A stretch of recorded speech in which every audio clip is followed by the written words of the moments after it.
Hello everybody, it's Mr. G, once again coming back with Misconceptions in History, and we are continuing this little series I have on the aircraft carrier. Today I'm going to start on the origins of the aircraft carrier. So I'm going to basically look into how we started with the aircraft carrier, how we got kind of to the basic design elements up until about the 1920s, and that's where I'm going to stop, and then I'll continue from the 1920s in the next video. So the reason I'm doing this series on the aircraft carrier, because when you think of the Navy nowadays, the aircraft carrier has got to be one of the top three images you're going to see. And just about every nation in the world, at least a major naval power, has some type of aircraft carrier.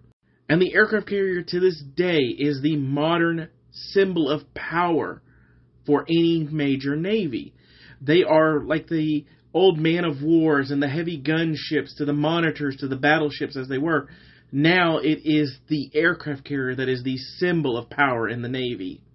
But the question has to be asked, how did we get to these massive behemoths, basically floating islands and cities that can wreak massive destruction upon the world if they so wanted to?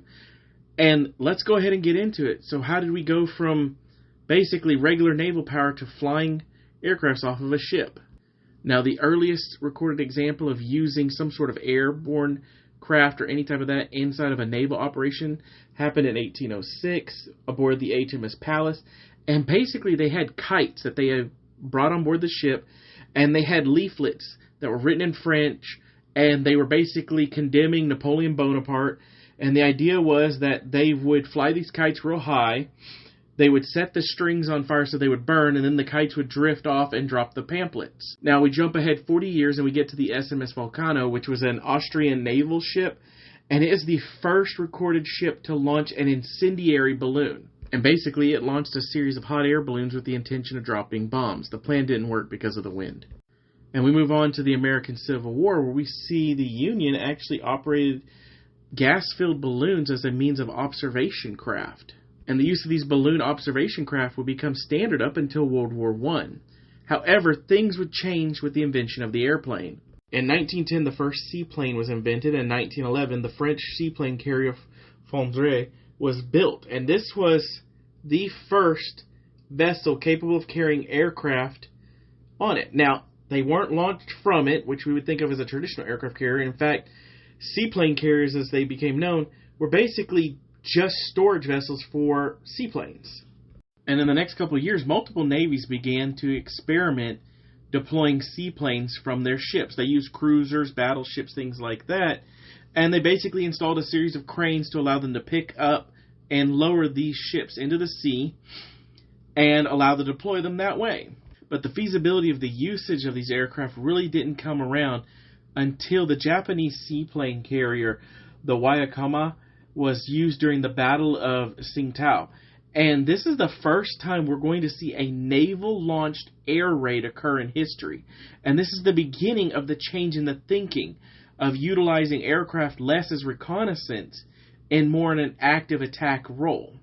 And only a few months after this Japanese attack, there's an attack in the West where the British lead the raid on Cuxhaven. And this was basically a naval attack utilizing these seaplane carriers to attack an air installation, a Zeppelin base inside of Germany.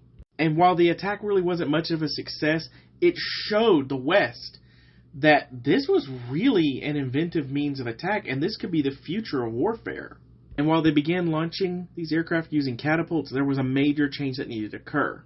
Now, at the exact same time the seaplane carrier was being developed, there were experiments on flying an aircraft off the deck of a ship. Eugene Ely, who's seen here in this photo, was actually the first pilot to launch from a stationary ship in November of 1910. And basically they just created a rail system for him to launch off the ship with. Now, follow this with the USS Pennsylvania, in which on January of 2011, Eugene Ely landed on a structure added to the USS Pennsylvania, becoming the first person to land on a stationary ship. But it wouldn't be until 1914 that we would see our first flat-deck aircraft carrier.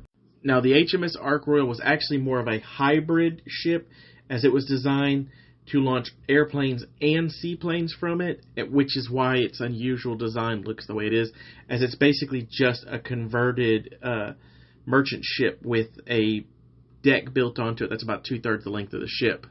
However, the first true aircraft carrier that we can think of is going to be the HMS Furious. And essentially, this is a full flat deck ship, although it actually had 2 different decks on it, and so it really wasn't the full length of the ship initially. It wouldn't get a conversion until 1925 that would allow it to be more of a traditional aircraft carrier, but it is the origins, the beginnings of that flat deck carrier.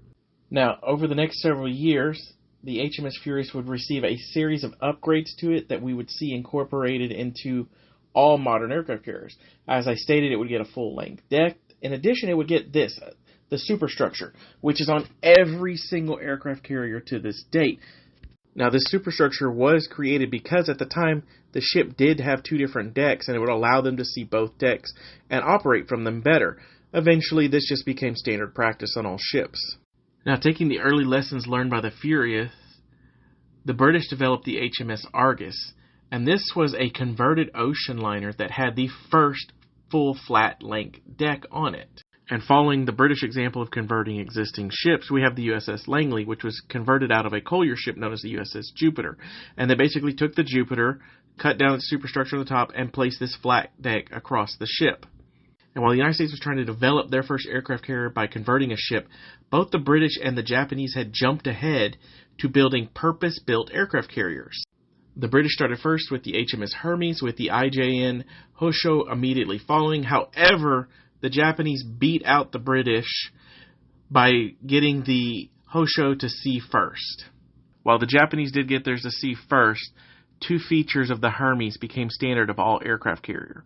One was the offset control tower on the starboard side, which is very popular on all ships nowadays, and 2, something known as the hurricane bow. And the hurricane bow basically seals the bow of the ship all the way to the flight deck. And this would not become standard practice in the world until after World War II. And it's at this point the Washington Naval Treaty of 1922 rears its head. Of course, you know I was going to talk about it because I talk about it a lot. And this actually should have been a detriment to most of the world, as, you know, battleships are starting to be hauled away. They were destroying portions of fleets. However, aircraft carriers didn't get the same restrictions, and because of that, countries like the United States took advantage of this and began developing their purpose-built aircraft carriers. Utilizing the early stages of 2 hulls of new battlecruisers being developed at the time, the United States actually converted these battlecruisers into the Lexington-class aircraft carrier.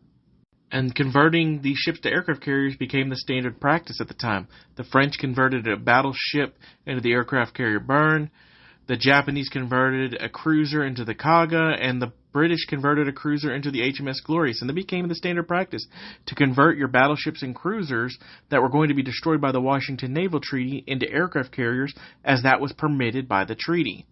And that's where we're going to conclude today. We will pick up on the next episode going from the 1930s into the modern nuclear navy. So that's it for today. I thank you for joining me, and I look forward to talking to y'all on the next time.